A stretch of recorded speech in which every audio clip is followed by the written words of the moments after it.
2019. It's so long ago that I had a joke in that set about stalking the CDC on Instagram to keep tabs on Ebola.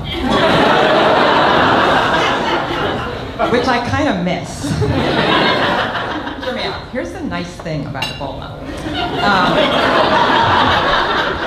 It doesn't fuck with you. Like COVID, you sneeze and you don't know, like maybe it's COVID, maybe it's a cold, maybe it's allergies, maybe it's RSV, or maybe it's rogue black pepper.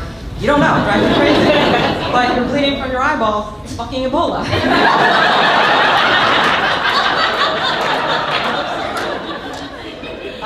For a long time, I was obsessed with the idea of a pandemic taking us out. People I used to work with who are here will remember I had a Slack channel. Anytime someone coughed up blood anywhere in the world, I would post on the Slack channel. And everyone laughed, but I know what they were really thinking. They were like, what a quirky little weirdo. Quirky little message of doom. Well, was I a weirdo? Or was I an infectious disease soothsayer? Spoiler alert. I freelance as Fauci's personal psychic now. I actually miss lockdown a little bit too. It's kind of cozy.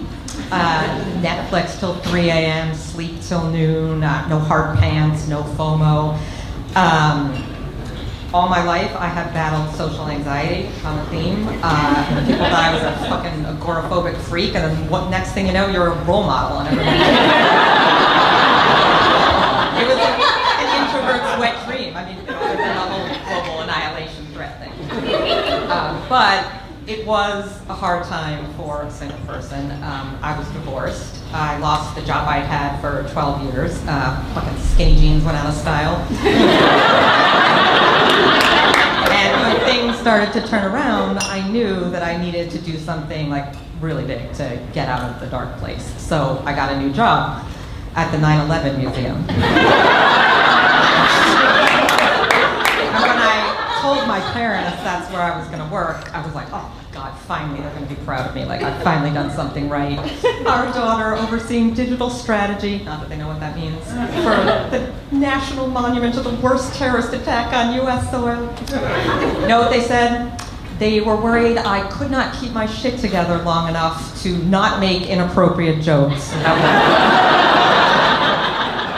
did I prove them wrong? No, I didn't. Moving along to the equally abysmal dating apps. I've noticed that all the guys now identify as poly, which is cool, no judgment, you do what you gotta do. But I do have two quick questions. Number one, does your wife know?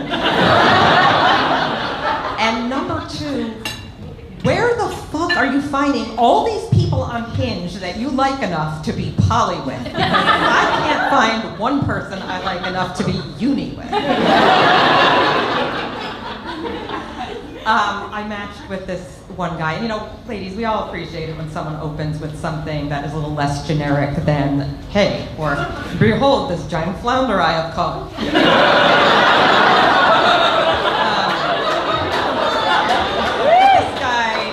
This guy messages me and says, I want to know about a time you were arrested. What? You mean like developmentally? Another thing I love on the apps is when these guys declare that they are good kissers. Really, Alan? How do you know that? Who told you? Your mom?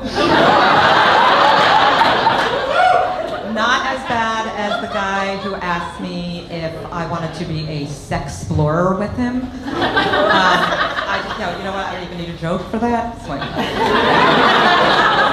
and then, of course, there are the guys who say they're looking for positive vibes only. My friend, you could not be barking up a wronger tree. I have this recurring dream every time I go on a bad date, which is any time I go on a date, that I'm divorced, but my husband somehow never got the memo. So, I'll be sitting in my apartment, and, he'll just walk in like everything's fine, and I'll be like, dude, what the fuck? We got to... Did I not tell him? I forgot to tell him. And the worst part is that in the dream, everyone is so sick of hearing me complain about being single that they're like, Tracy, you know, we've seen how this plays out. It's not pretty. Would it be the worst thing in the world if you stayed married? Yeah, kind of. My in-laws were really weird. They named all their pets after their favorite drinks. So they had a little Yorkie named Bacardi. They had an iguana named Tito's. A little rescue cat named Mojito. I did the same thing. I named my dog Pepto. I got her in the divorce.